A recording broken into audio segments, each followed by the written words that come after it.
Hello, welcome to Segue. We are so excited to have Thom Donovan and Katie Fowley today. It's May Day. Happy May Day. Communism will win. If you've forgotten, you should remember. Yeah, this is really exciting. I'm Ian. And I'm Tasso, Anastasios. Hey, and you don't see them, but the other half of the team bringing you this epochal event is Sarah O'Connell and Izzy Dow of Artist Space. And it's really, yes, Brenda, we are on a goat farm in upstate New York. It's really important that you right now stand up wherever you are and jump up and down and clap for Izzy Dow, whose last professional segue this is, in the sense that I believe it is, well, that's clear. I'm gonna yeah, goats, I happen to be on a goat farm right now. I'm not usually on a goat farm. I really recommend being on a goat farm. It's changed my everything. They're such majestic, playful, interesting, weird little creatures. And they all know Satan personally, which is a huge plus if you're trying to get in with the big guy. I was going to say, you're to yourself, you might not always be on a goat farm, but I feel like, Ian, wherever you go, you make it a goat farm for us, which is That's really the special. nicest thing anyone's ever said to me. Thank you. I won't tell you about each and every goat, but I've met a lot of goats over the past 24 hours. Instead of telling you about the goats, I'm going to now have the distinct pleasure of introducing Thom Donovan. So yeah, if everybody's ready, get yourself, there's always this moment at the very beginning because it's like, people are at home, so like you kind of want to encourage, like remind people to tip their bartender or whatever, but you can't do that on the internet. But just be comfortable, for God's sake. Okay, sorry, I'm stalling. I'm a little nervous, maybe because I'm not in my usual, because I'm on a goat farm instead of where I usually am. Although wherever I am is always a goat farm, so I'm going to shut up. Okay. There was a fashion a few years ago in American poetry for pointing out that the word conspiracy, if we read it to its etymological root, means breathing together. Countless poets took part in this. I'm not going to list them, and I feel it's safe to say that many of them, whether knowingly or not, were acting in imitation of Thom Donovan. This is not only because of the essay co-authored by Tom, Kyle Schlesinger, and Michael Cross, in which the three ask, quote, as an apocalyptic despondency increasingly befalls our culture, it seems all the more important that poets act out of a sense of consequence, compassion, and conspiracy, breathing together. Why speak otherwise? It's also because Thom is one of the great unindicted conspirators in the history of poetry, a voice in the wilderness outside racial capitalism and the unrelenting chain of affront and catastrophe that issues from it, encouraging us to join him in a real but inchoate elsewhere, where we can think, where we can talk. In his chapbook, oh, it doesn't look like anything, but if I open it, oh, it's hard to open. Hi, everybody. In his chapbook, I Hate Poetry, published by Adjunct Press last year, Thom weaponizes this elsewhereness into a kind of polemic, explaining that he hates poetry because he hates the world, not worldness as a potentiality, but this world, the actual one, smudged up with the fingerprints of genocides, thefts, violences, and dominations that dizzy the mind like a night sky in the country.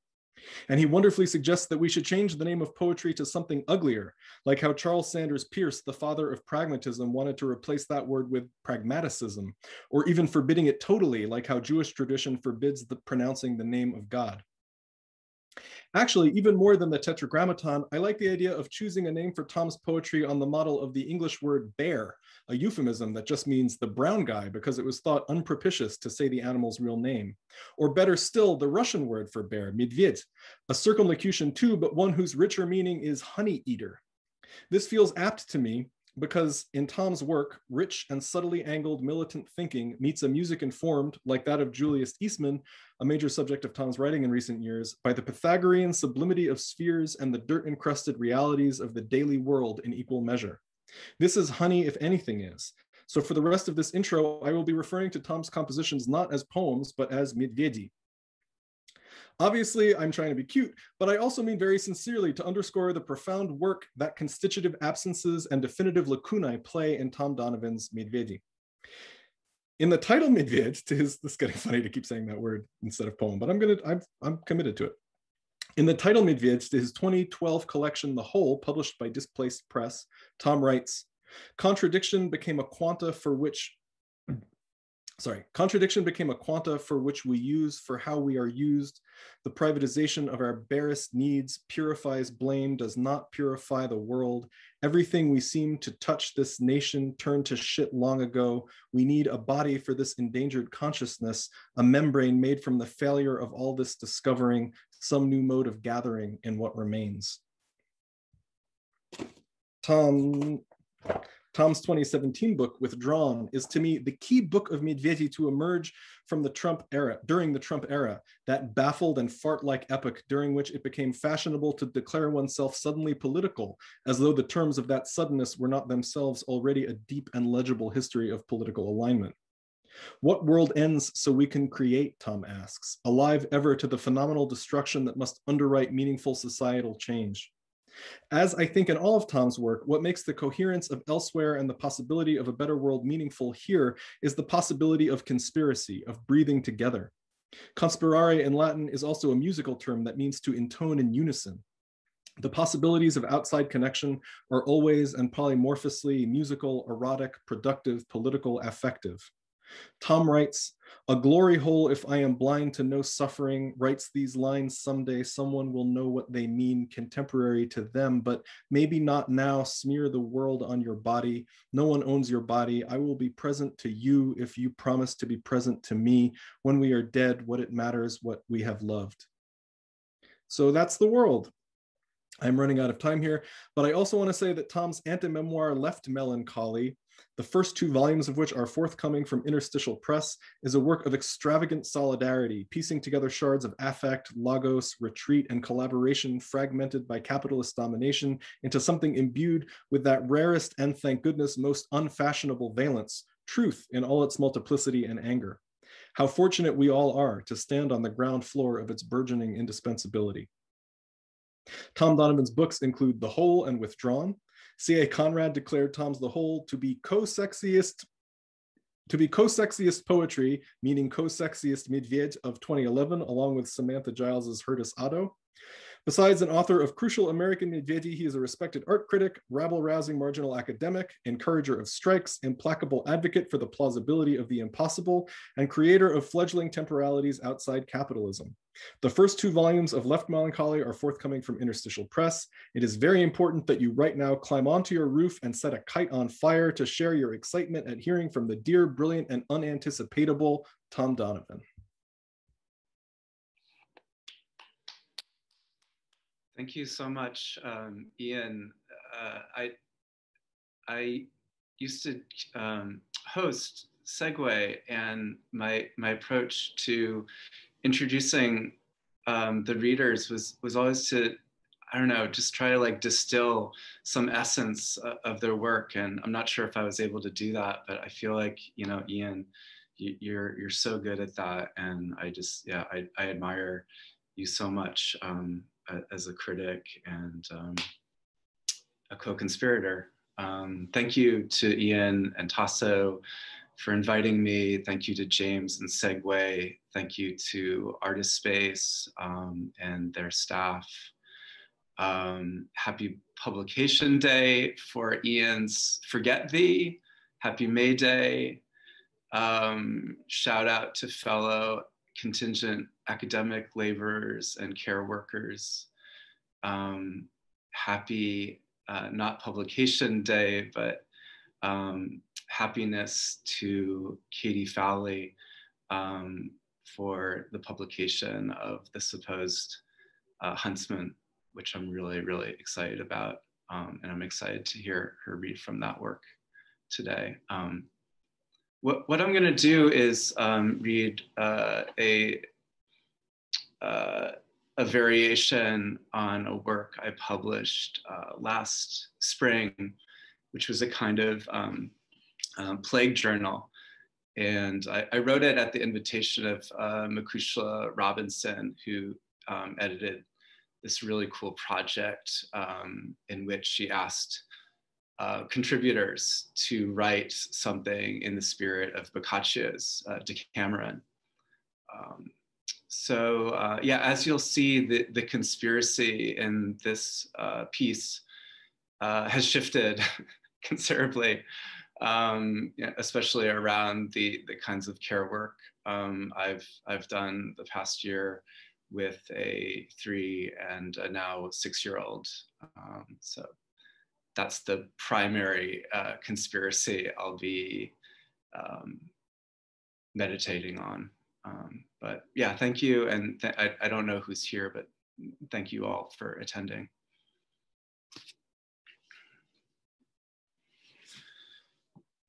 I hadn't seen Cronenberg's Rabid in a while. It's aging well. It figures it would take a pandemic to finally make people mask up in America. Necroeconomics. Love to the student whose school is shut down during the outbreak of a virus. I hope Trump gets it. One small consolation of horror is that things always seem worse for the characters, even if in reality we are not faring much better. I hope Pence gets it. Love to the student who has no place to go. I hope Bolsonaro gets it. I hope DeVoe gets it. Love to the student who is a quote unquote liability. I hope Seema Verma gets it. I hope Susan Collins gets it. Quote, true misanthropes are not found in isolation, but among people, for it is practical experience in life, not philosophy, that makes us hate. Leopardi. Quote, teach me to laugh through tears. Eugene Thacker. I hope Jerome Powell gets it. Quote, all of humanity's problems stem from man's inability to sit quietly in a room alone. Pascal. Quote, our illnesses are mostly political illnesses. Peter Weiss via Shanbani, rest in peace. I hope Timothy Morton gets it. I hope ICE agents get it. I hope Cuomo gets it. Reading Defoe's A Journal of the Plague Year, it finally occurs to me that the reason graves are dug 6 feet deep is to provide the minimum safe social distance between the dead and the living. I hope Barr gets it. Rand Paul got it. Mass murder is the continuation of politics by other means. Free content? No thanks. Who will survive America? There is no such thing as economy. Follow the supply chain. It should not be lost on any of us that the virus is and will be a huge opportunity for the militarization and securitization of the state. And we should push back against this as much as possible, while also trying to protect and keep each other safe. Love to the student suspicious of critical theory's relevance during a pandemic. Love to the student who can't make art during a pandemic. Love to the student who refuses to pay rent. Love to the student stranded in the United States during a pandemic. Online learning is fucked up, but it's cute to see all the kids together. I would watch more Zoom readings if the poets took acid before giving their readings. Pay us to watch/read all this free content. Making lists of things that I dislike about myself that I thought I liked about myself. I hope Scottus gets it. Definitely not going to be ready for the reparative, depressive position for a while. The snow glows white on the mountain tonight, not a footprint to be seen, a kingdom of isolation, and it looks like I'm the queen. I hope the electoral system gets coronavirus. Quote, they were humanists. They did not believe in pestilence. Camus. I hope the Proud Boys get it. I hope Dr. Oz gets it. Quote, standing before you, I ingest you. There's nothing fanciful about this. I am ingesting your exhaled air, your sloughed skin, and the skin of the tables, chairs, and carpet in this room. Mel Y. Chen. Quote, there's no quietude to just emotions. Henry Grimes. I know next to nothing about Camus, but in The Plague, I'm very attracted to the idea that fascism, like plague, is ever imminent, and that it is everyone's duty to put it down in whatever ways they can contribute. Love to the student who doesn't feel they can learn online. Quote, there are not enough leaves to crown, to cover, to crown, to cover. Wallace Stevens. An adaptation of The Mask of the Red Death set in the White House.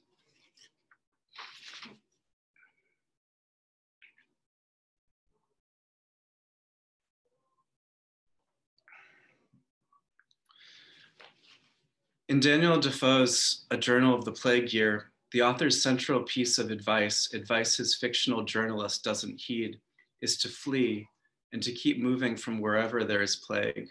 The most interesting example of this fugitivity in the book is a band of travelers who encamp on the outskirts of a town until the town is convinced the band does not have the plague, at which point the town's inhabitants furnish them with makeshift accommodations and food, and even furniture and a kiln. I love the appearance of this group in the journal, on the move, trying to survive outside the city limits where, if they had remained, they would no doubt have been forced to perform the jobs no one else wanted, tending to the sick, disposing of the bodies, minding the houses under quarantine, simply because they were poor. I wonder why more poor people haven't fled COVID in this way.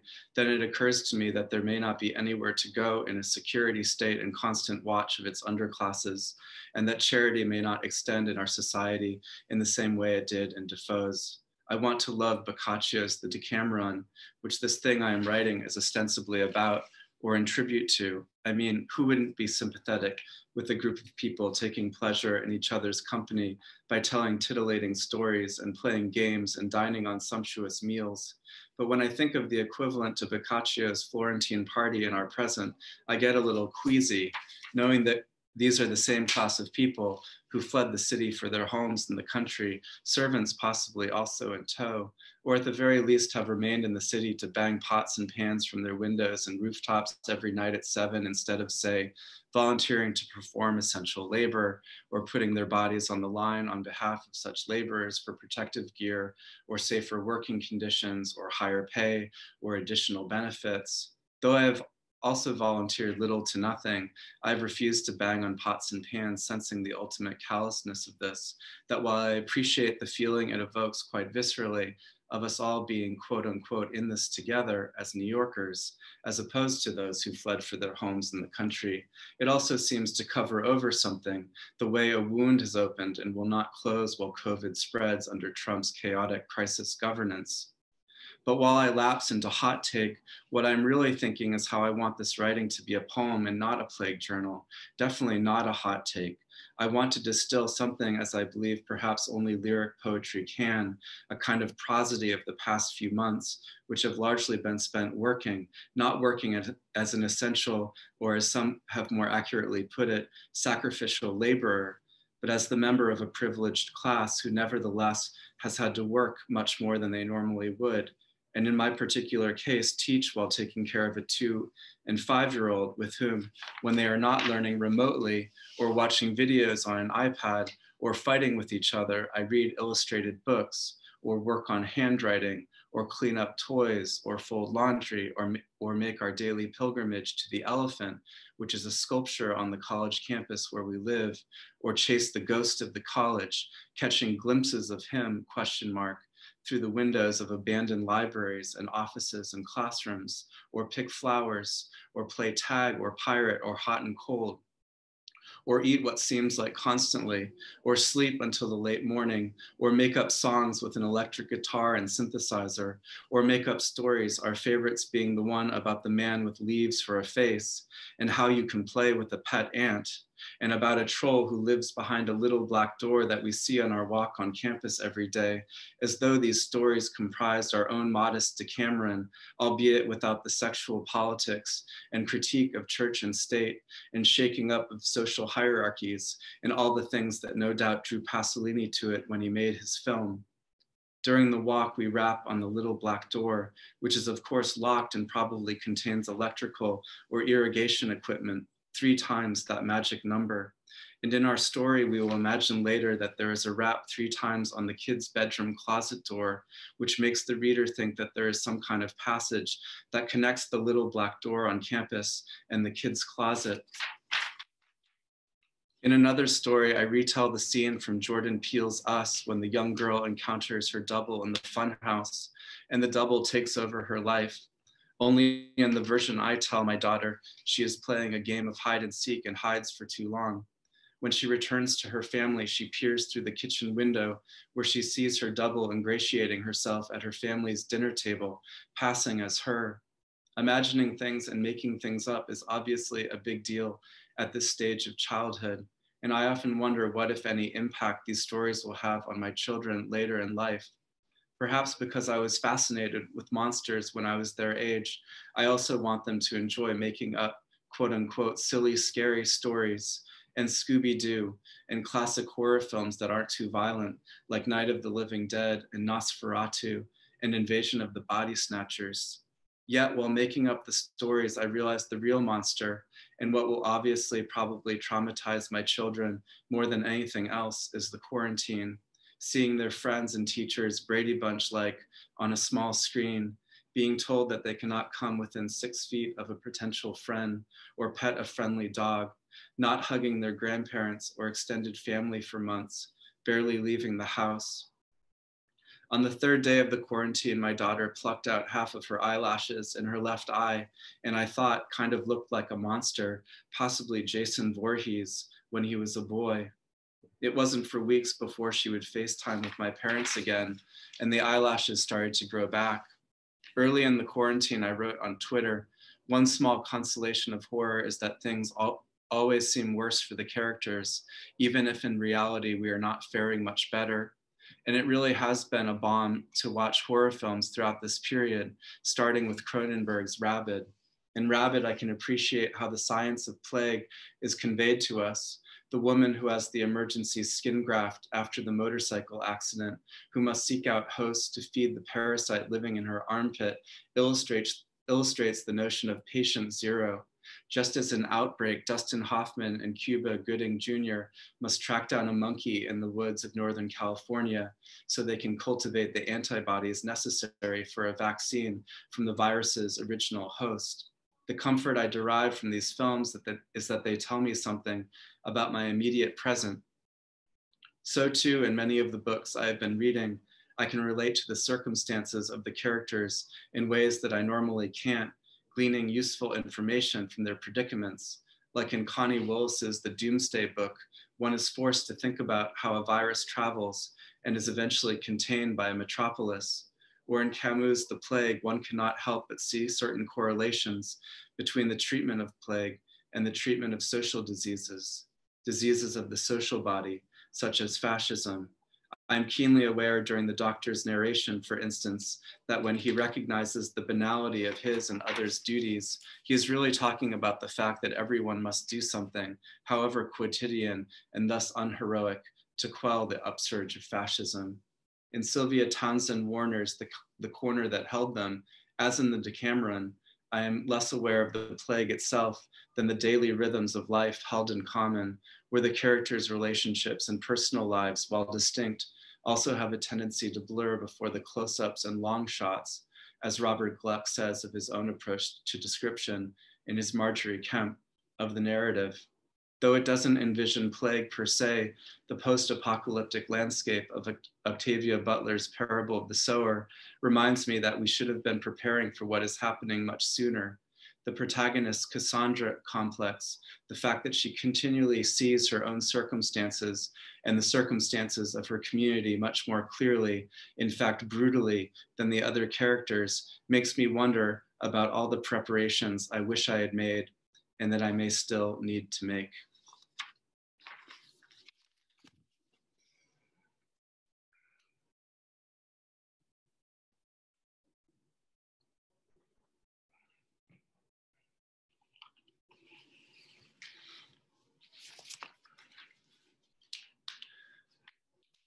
Leaf face.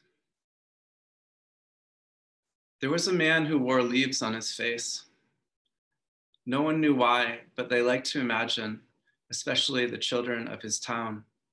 Some say it was because his face had been burned in a fire and was horribly disfigured.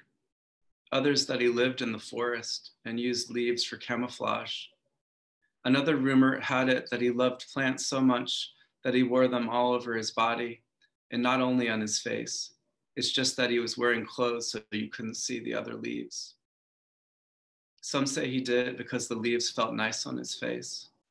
Some say it was some kind of treatment for his skin like aloe vera or mud masks. Others say he was a soldier and never got over hiding in the jungle brush. If you ask me, he is some kind of hunter, always ready for his prey.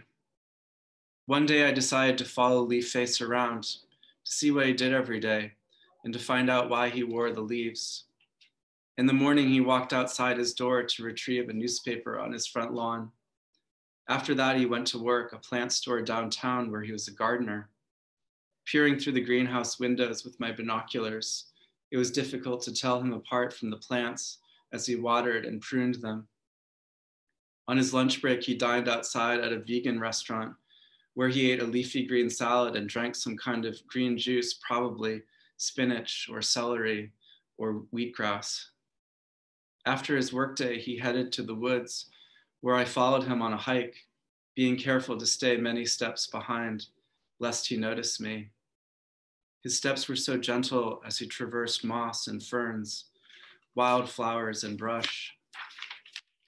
It was almost as if he were himself a vegetative creature of these dark woods.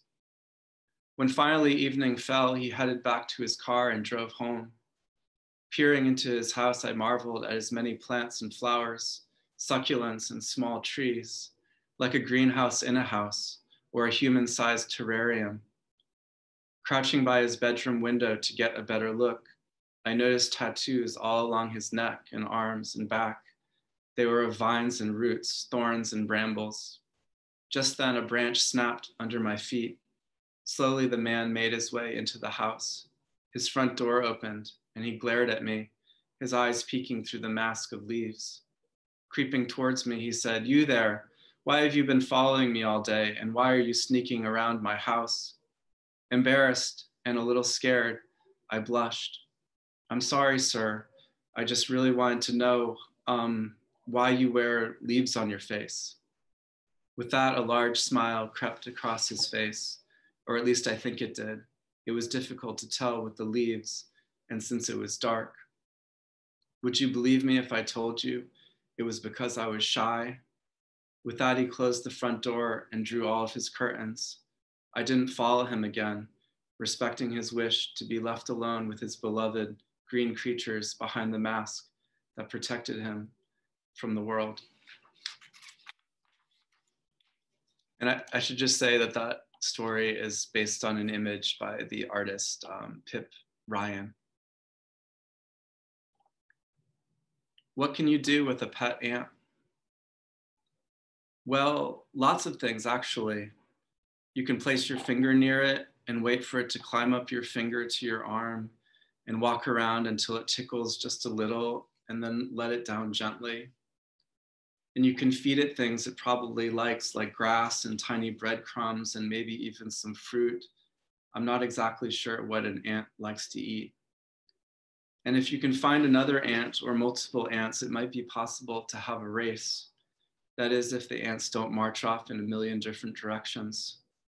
Maybe you can paint the ant your favorite color and have it walk across a canvas. I heard ant painting is trending. And if it wasn't too cruel, you could place the ant in a glass of water or even a sink or bathtub to see if it could swim. I bet it can. You could also make a tiny leash for it, but that might be hard to attach without harming the ant. I hadn't thought of that. You could try to play fetch, but I doubt there's anything it would fetch. You could stick it down someone's pants, literally give them ants in their pants. Maybe you have a little tin that once contained gum or breath mints or Band-Aids or paper clips. Place the ant in there and take it with you wherever you go. Show it the sights. Ants like to see the sights. If you have some cardboard lying around and some glue or some Scotch tape, make the ant a little house. Introduce the ant to your favorite toys and see what it most likes to play with. Make a habitat for the ant under a large glass casserole dish and observe what it does. Do they sleep? Do they ever seem to dance? Make outfits for the ant, even if it probably will never wear them. Get a magnifying glass, but no, don't burn the ant with concentrated heat from the sun. Study the ant close up, how strange its features seem magnified by 10. Sing to your ant and see if they like it. Play your favorite songs for it and see what it does. Does its mood change, for instance? Sadly, you probably shouldn't pet the ant. And what you should probably do is let the ant outside where it can be most free. Some animals cannot be our pets for very long. Thank you so much. Thank you, Ian, Tasso, everyone. Wow, goddamn. Thank you so much, Thom. That was really wonderful. I'm like, sorry. Well, all I really need to say right now is we're going to take a 5-minute break. There'll be a screen up with information about how you can chip in your $5, which will go directly to the poets. There's not even a service charge. Can you believe it? It's just like if you could see people who write poetry on the street and hand them money, except they're not on the street, they're on the internet. So that you can do that by Venmo or PayPal, and that information will be on the screen now for about 5 minutes. And then in 5 minutes, incredibly excitingly, we will have Katie Fowley.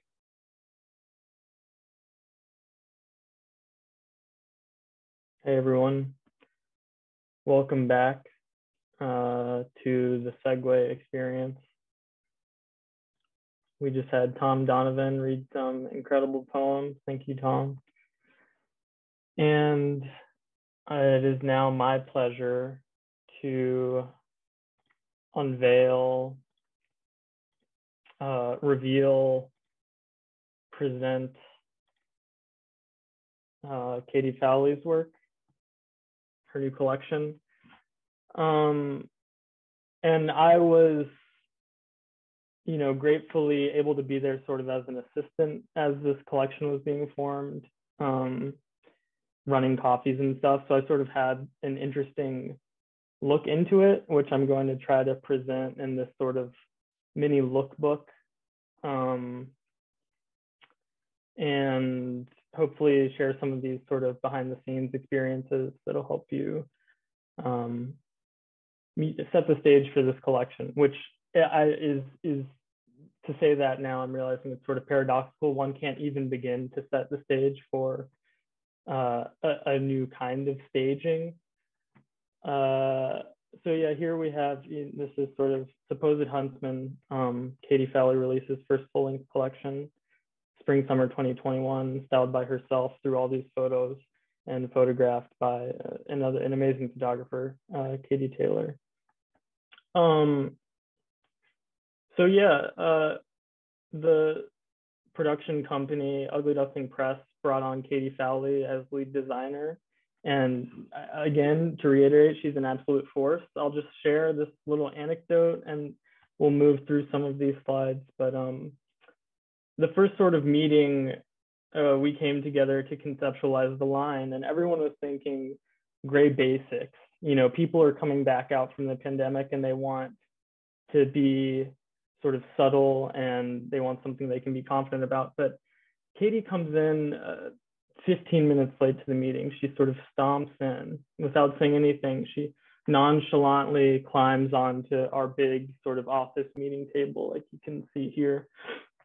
She's on top of the table, on top of the tea and coffee, and she squats down on the table and lays this humongous emu-sized egg with these 16th century monk patterns sort of surrounding it. It's this wonderful egg, and we're stunned. Our jaws are dropped, and she looks at us and she says, "Well, open it." And so one of the other assistants knocks it with a hammer we had nearby, and these beautiful swatches of peacocks, other sort of creature, teacherly prints, floral prints, all these luscious prints on this poodle thick fabric just start spilling out of the egg. We've got all these fabrics, all these luscious colors that we weren't expecting, all there. And by the time we picked up our jaws, she was out the door. So this is sort of the way she works. Katie was adamant that this collection be a sort of waking up, a ready to wake up, a beyond ready to make up, which is beyond lyric. So here we've got a couple pieces. You can see there's lots of layering. the collection is something that you can wake up anywhere in. So she writes in Blue Trail, I woke up like this in a field. I woke up like this. I woke up like this in the wet sun. I was conscious of a field. My thoughts began to run. I woke up in the mud of color, sensitive fog, bluish shelter. It sort of retains that sort of basics feel, but these pieces are extremely, like I said, layered and ornamental and luscious. So next slide. Light, viewing, patterns, repetition. This is a collection which is about seeing and being seen in terms of the performance of a dance. They're choreographical pieces where viewing is always sort of lifting off in these various geometries. Here you can see Katie Fowley is working the McTaggart sterling silver window ring alongside the CVF hair clip. So we do a lot of sort of high-low, if you will, combinations in this collection. And here, if you'll notice, again, sort of these natural elements, lots of furs. Comfort is enmeshed with couture, is something she was bringing to the table. We also get, if you look in the background, there's this sort of natural dripping off an architectural structure. Katie sort of has it both ways in a way that really not any living designer, I think, can pull off, where these organic elements are side by side, not separate or distinct from the sort of formal crafted elements. And this is a technique, like I said, this is a historical technique, which I think has been lost in time, but which Katie is sort of reclaiming. Here's another sort of, just to show you how we were working with swatches. You'll see there's this polka dot pattern, and this is from the supposed huntsman. Suppose I possess a lion. Suppose the light is dappled. Suppose I lose my face in the water. Suppose I'm not careful with my hands. It's funny that as much as the collection is about like these real world household activities, it's also about launching from them into supposition. When you put on the piece, you are already supposing you are something else. So these are shape-shifting type coverings. Again, we get the repetition here with this sort of mysterious creature that's been popping up. Also notable, Brooklyn Banya bath slippers. Katie really supports the Russian and Turkish bath communities, and it's sort of a motif throughout the collection.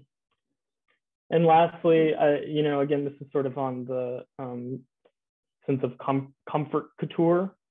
There's a gentle sense of health and relaxation in this collection, that relaxing into the light, be it the artificial light, the light pouring in from the window, this kind of relaxation found really only in the lyric is a way of a kind of help.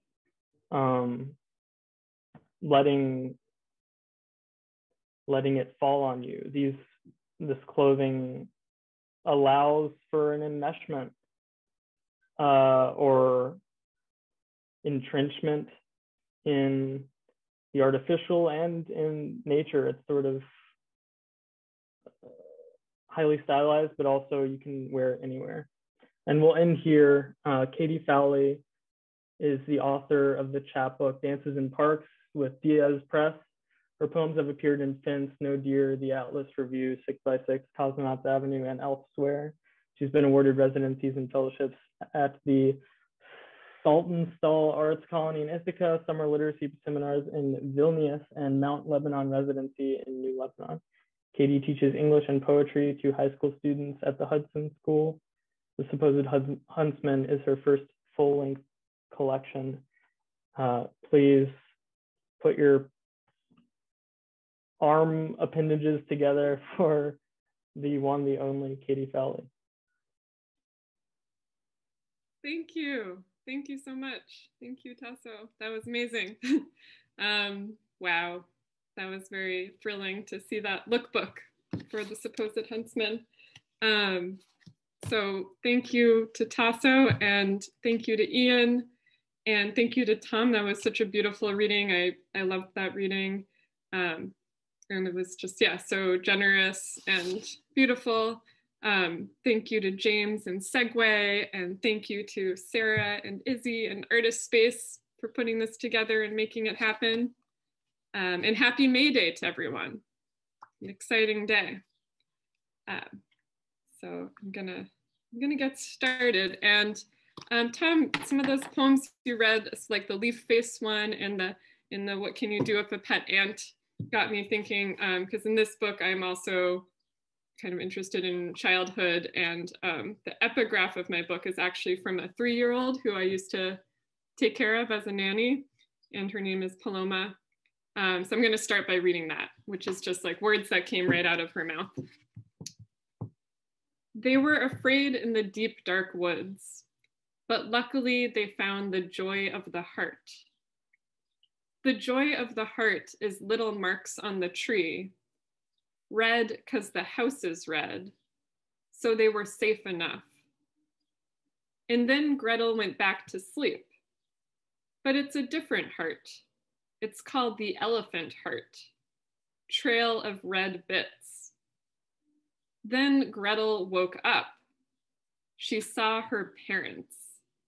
She was so amazed. She was just amazed. The owl said, "Good God, they went away from me."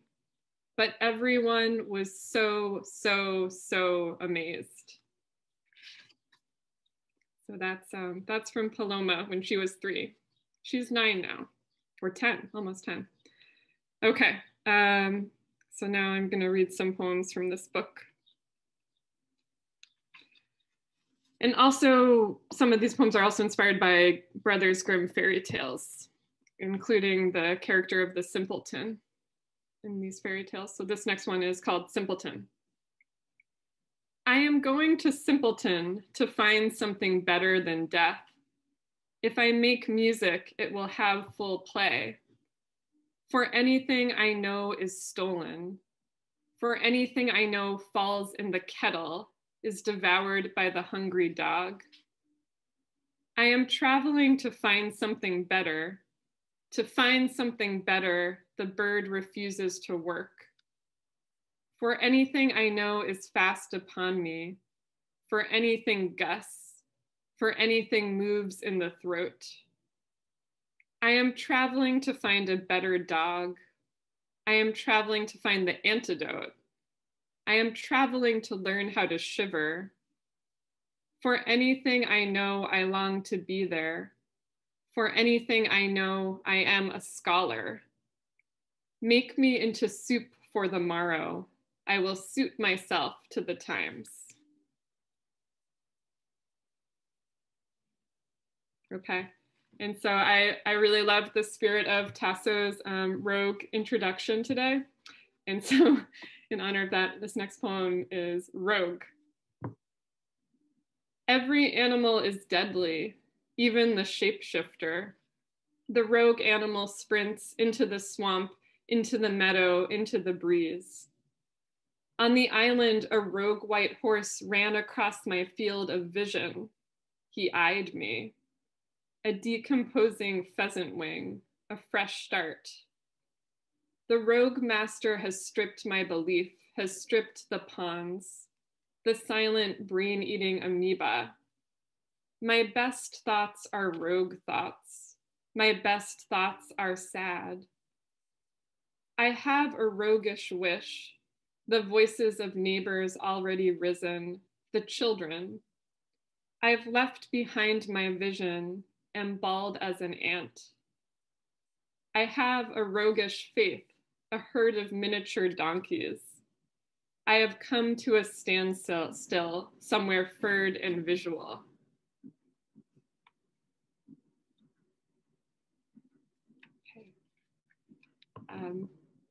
And this next poem is the title poem of this book, which is The Supposed Huntsman.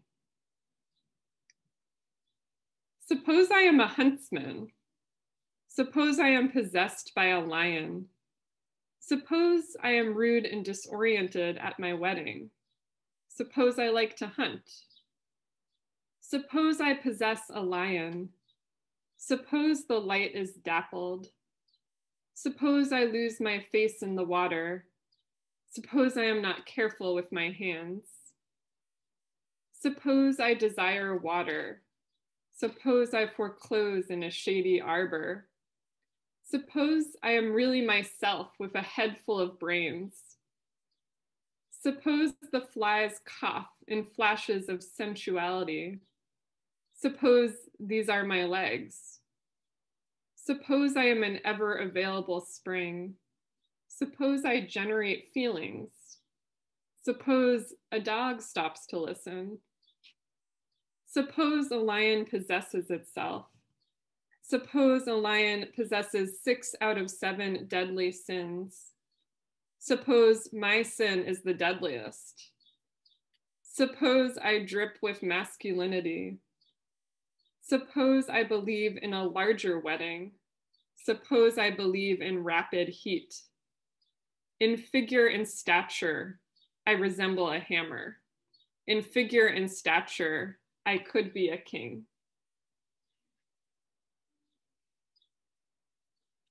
All right.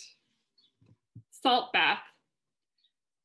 I feel like writing in my high fertility poetry suit. The feeling of hair underwater, the feeling of feeling. My ancestor, the onion, dry onions in the mouth.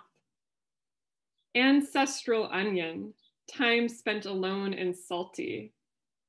What is delightful about a thinking creature? Creature thinks, so full of salt I could levitate. I am going to know things. What dull grape, what looming tongue. Okay, so I'm gonna segue into, I'm gonna go deep into the creature now. So I'm gonna read some series of poems using this persona called teacher creature. So I am a high school teacher in addition to writing poetry. So I'm gonna read some of these teacher creatures. And this is the original teacher creature from the book. This is your teacher creature speaking. Hello, blue jays, twits, and squirrels. Hello, black cat, orange tabby. The coffees of the world build a towering cappuccino, one day with winter stupor. Teacher creature thinks a little. Teacher creature amuses herself, writes an email, overhears students discussing their sex lives in the bathroom. Teacher creature suffers an appetite. Teacher creature studies socks and rare shades of bathrobe, studies acorns in plastic raindrops, studies backyard wildlife, the ways of semi-feral cats, warm rockets, the hollow sounds of hollow birds, studies lamb kebabs and other desired foods, studies desire, a Halloween nurse dripping from the leg. This is your teacher creature speaking in a sad month. This is a creative brain, a Caliban. This is supple sadness in 100 of his friends. This is your teacher creature with a marked down Valentine's balloon. This is your teacher creature flickering with faint instincts. A student suspects you.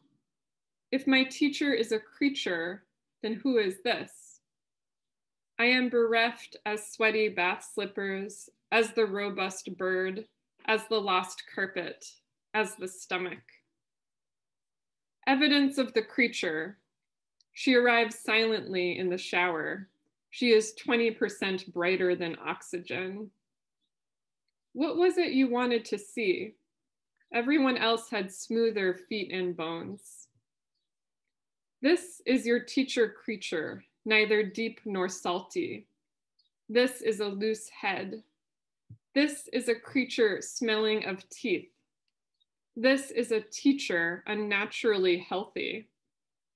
This is a high order of creature sent to see, so we might begin to see her smart.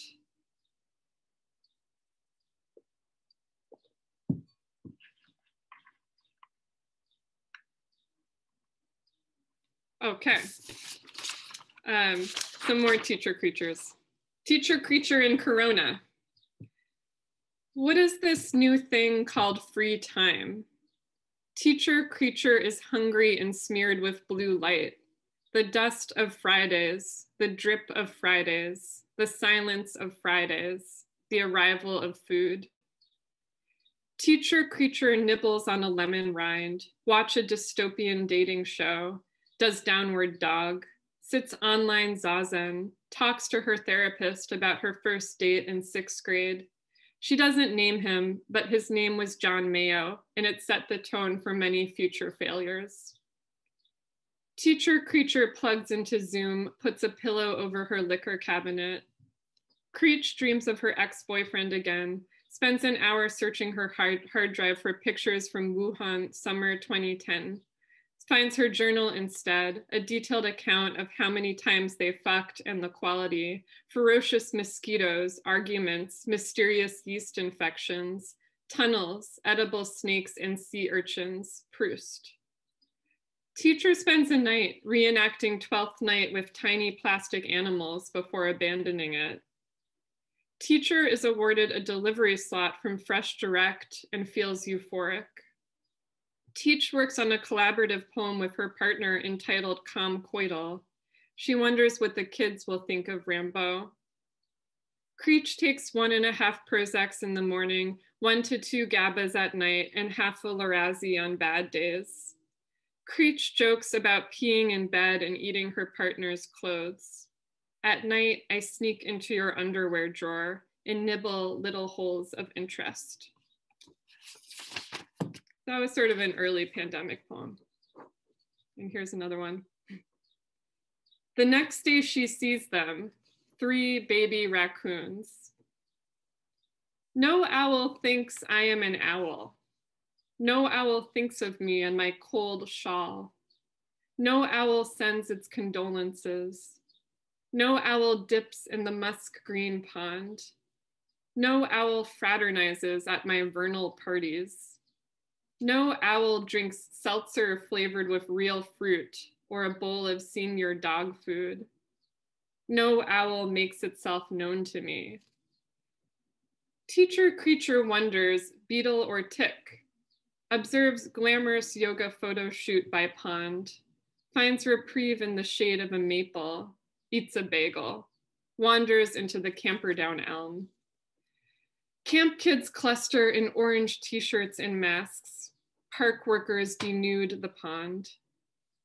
Teach is visited by ants and gnats. One day, a katydid alights on her sleeve with papery thin wings. Creech gets caught in a sudden hailstorm on her afternoon stroll, seeks shelter beneath the awning of a sushi restaurant. Creature is wet and frightened. The streets become soup. Residents carry sticks like giant forks. Teach observes the acrobatic acts of squirrels glutting themselves on mulberries. One night she is kept awake by strange, insistent caterwauling. No owl gesticulates. No owl wonders when I will return home. No owl digs slippery talons into my flank. No owl or the crackling of owls. No owl tussles in the dark. Okay. So I think that one part of the introduction, which I really loved, was when I sat on the table and hatched a giant emu egg.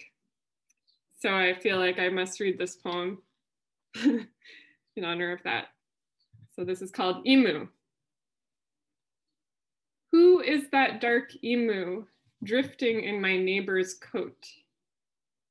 Emu and the horse of thoughtless feeling. Silly, faceless bird emoting. Emu, I welcome you to my yard of wet blossoms. Emu, I write for your tongue. Emu of green deliberations, damp feathers in a swampy head. Emu of art, emu of misgiving, emu simmering in warmer climes. Emu, dry your tears on this tissue, how your face folds in ultimate grief. Propulsive emu, joy without sound, emu in the green herbal air. Emu groaning under its weight, under a great weight of emu, a plurality of emu and a sick sun. Emu, I wish you decadence and rest. Be with me in personal dusk, humming felon that you are. Can I quote you, emu? By nature without flight, loose cipher with stout legs. Emu aspiring to be something other than emu, aspiring to be ultra emu, to be more than dead weight. Back to the land, emu, remunerated emu with a coin on your tongue. Emu of denuded continents, spirit me away in a ghastly breeze.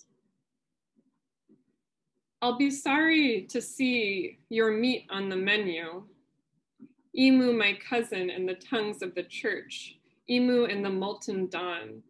Emu of fluid gender. Emu of fluid tongue. Emu, your silky head. Bed death. Breath nest. Friendship lands on you like a gnat. Emu of 1,000 apologies, malingering in a blue lagoon. Emu, dressed to the nines, dressed to kill me in my sleep. Sweet emu with the agitated eyes, the naked neck, the flesh. I don't want this literal low-calorie emu. Don't want it, won't have it, won't abide. Skinny emu in a glut of emu, overpopulating emu gunned down. General emu marching to his death, hilarious, headless, obese. Your intolerable sadness, your wings are a vestige. Emu of vocables, emu of faltering breath. Color me with your emu eyes, your private, loping emu eyes.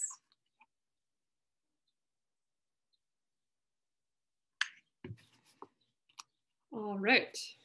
I think I'm just going to read a couple more poems.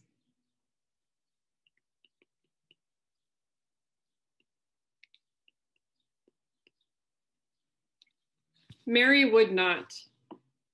And the next day, Mary would not. And the third day, Mary would not. At the car wash, Mary would not. And on Saturday, Mary would not.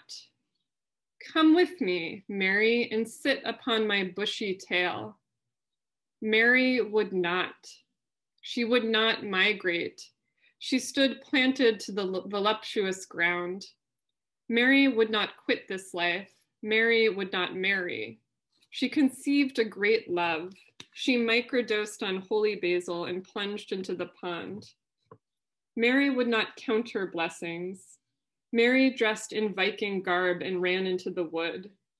Mary would not sweep the sugar palace. Mary swarmed. Mary stung. Mary ululated like a wood thrush. She would not be muted. She materialized. Okay. I'm going to close with one last poem, which is the last poem in my book. And when I shared it in a workshop in grad school, my classmates thought it was kind of like a creepy stalker poem. But when I shared it with my high school students, one of my students said, oh, this is a poem about communist revolution and about care. So I'm going to go with, well, I mean, you can choose, I guess, your interpretation. But because it's May Day, I'm going to go with the communist revolution. Lullaby. Let's all become nurses and sleep in low places. a spa of red flowers, a block of old trees. Away from your window, across from your building, a building like yours lets off its new steam. It's better this weather, it's better than silk. The sky is a gray thing. The sky wants to hold you. The sky is away now. It cannot white out. Let's all become nursemaids and sleep in low places. Let's all become jelly in a spa of red hearts. The heart is an urchin. The heart isn't well now. The heart has a fever. It wants to black out. Let's all become nurses and sleep by the fire, the winter umbrellas, a host of red hair. It's a good thing, this building, this mantle of gleaming. I'll build you a building if you live there with me. Like snakes in the building, like birds in the building, the men in the building are circling free. The dusk is a low thing. The dusk wants to hold you. You cannot be held now. You cannot walk out. Come out of your building, fluorescent in gloaming. The windows are darkening, the smell of green tea. This green is depressing. This green light is fetching. The light from the ether, the light from your knee. Thank you. Thank you so much.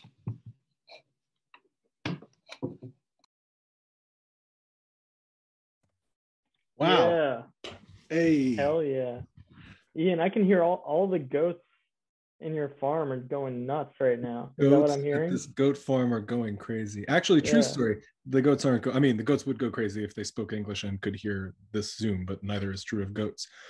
But I did learn there's the person who owns this goat farm is quite a goat enthusiast, which is appropriate, and is very friendly. And apparently goats scream a lot. And if you know your goats well, you recognize the sound of each goat's voice. So the farmer on whose goat farm we're currently staying was telling us that she hears her goats screaming in the night all the time, and she always knows which goats are screaming, and based on which goat she has some sense of what they're screaming about. And I just thought goats are phenomenal. But perhaps one thing even more phenomenal than goats was that reading of poetry by Thom Donovan and Katie Fowley. Hares and goats, Floralia. Maybe if you did a scream, if everyone in their Zoom, in their respective houses right now, does their best goat scream for the reading, I feel like the readers would really appreciate that. All right, we're all going to scream for the goats and for the poets in the privacy of our own Zoom nodes. 3, 2, 1.